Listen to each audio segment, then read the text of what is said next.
नमस्कार दोस्तों, स्वागत है आपका टेक्नो डिफेंस अपडेट पे। तो दोस्तों, भारतीय वायुसेना के 114 फाइटर जेट या फिर MMRCA 2.0 की डील को लेकर के काफ़ी ज़्यादा बड़ी अपडेट सामने निकल करके आई है।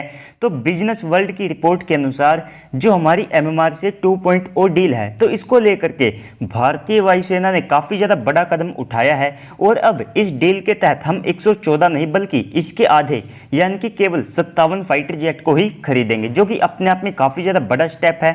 और इसके अंतर्गत अगर आप भारत के इंडिजीनियस फाइटर जेट के प्रोग्राम को देखते हैं तो उनको यहां पर काफ़ी ज़्यादा बूस्ट मिल सकता है। तो सबसे पहले तो आप बिजनेस वर्ल्ड का जो आर्टिकल है उसे अपनी स्क्रीन के ऊपर देख सकते हैं, जहां पर बताया गया है कि भारतीय वायुसेना ने कैसे अपने 114 फाइटर जेट के टेंडर को रद्द करके अब केवल 57 फाइटर जेट को लेने का फैसला किया है। तो भारतीय वायुसेना के इस कदम से उनकी जो निर्भरता है वो विदेश से खत्म होगी और साथ ही साथ जो हमारे स्वदेशी एयरक्राफ्ट है उनके ऊपर काफ़ी ज़्यादा बढ़ेगी, जिससे कि हम आत्मनिर्भर भारत की ओर और ज़्यादा तेज़ी से बढ़ेंगे। तो MMRCA डील के तहत भारत को लगभग 114 फाइटर जेट खरीदने थे। अगर आप इस डील की पहले की कॉस्ट देखते हैं तो वो 18 से लेकर के 20 बिलियन US डॉलर के आसपास आंकी गई थी, लेकिन अगर आप आज की तारीख में इस डील को करते हैं तो ये बड़ी आसान से 25 से लेकर के 26 बिलियन US डॉलर तक जा सकती है, जो कि अपने आप में काफ़ी ज़्यादा बड़ा अमाउंट है और साथ ही साथ इसमें काफ़ी ज़्यादा इंक्रीज भी हुआ है।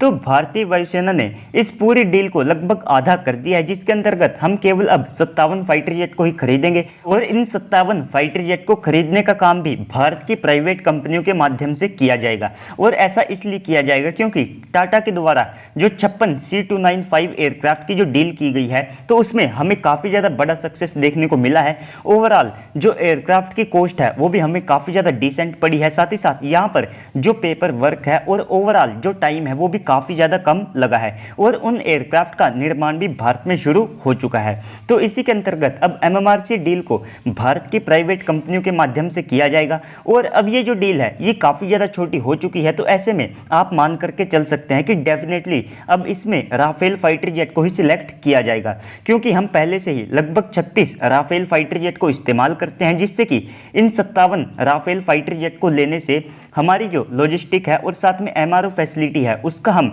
इसके अंदर इस्तेमाल कर सकेंगे। तो हम पहले से 36 राफेल को इस्तेमाल करते हैं, 57 और अगर हम राफेल फाइटर जेट को लेते हैं तो टोटल भारत के पास भविष्य में 93 राफेल फाइटर जेट मौजूद हो जाएंगे।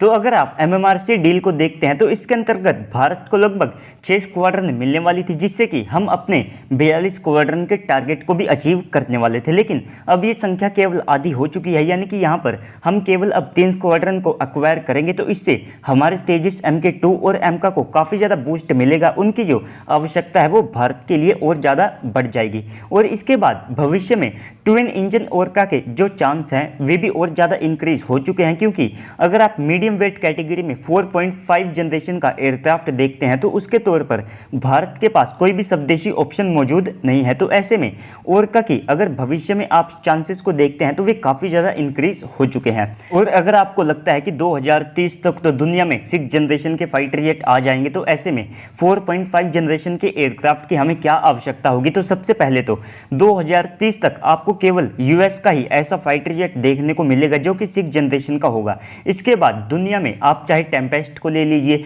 या फिर FCS एयरक्राफ्ट को ले लीजिए, साथ ही साथ जापान के FX फाइटर जेट को ले लीजिए, तो ये 2035 से लेकर के 38 से पहले बिल्कुल भी नहीं आने वाले हैं। और इसी के साथ में दुनिया की सबसे बड़ी एयरफोर्स यानी कि US की एयरफोर्स, तो उन्होंने 2030 तक एक और नए 4.5 जनरेशन के एयरक्राफ्ट को बनाने के लिए कहा है। तो ऐसे में आप 4.5 जनरेशन के एयरक्राफ्ट की जो आवश्यकता है उसे भी भविष्य में देख सकते हैं और इनका इस्तेमाल काफ़ी ज़्यादा लंबे समय के लिए किया जाएगा। तो अब ये जो 57 फाइटर जेट की डील है तो ये अब काफ़ी ज़्यादा आसान हो चुकी है, क्योंकि इसकी जो कॉस्ट है वो भी आप आधी मान करके चल सकते हैं। साथ ही साथ ये डील काफ़ी ज़्यादा छोटी हो चुकी है, तो ऐसे में बहुत जल्दी आप इसको लेकर के एक बड़ा फैसला भी देख सकते हैं। और ये भारतीय वायुसेना की आखिरी ऐसी डील होगी जिसके अंतर्गत हम किसी विदेशी फाइटर जेट को खरीदेंगे। यही सेम केस आपको इंडियन नेवी के 26 नेवल फाइटर जेट के टेंडर में भी देखने को मिलेगा, जिसके अंतर्गत वे भी अपने लास्ट विदेशी फाइटर जेट को खरीदेंगे। इसके बाद हमारे तेजस MK2, MK TED-BF जैसे खुद के फाइटर जेट आ जाएंगे। तो दोस्तों इस सब के ऊपर आपको क्या लगता है कमेंट सेक्शन में बताइएगा। साथ ही साथ अगर आपको वीडियो अच्छी लगी है तो वीडियो को भी लाइक कर दीजिएगा और साथ ही साथ चैनल को भी सब्सक्राइब कर दीजिएगा। तो चलिए दोस्तों आज की इस वीडियो में इतना ही, मिलते हैं अगली वीडियो में, तब तक के लिए गुड बाय, जय हिंद।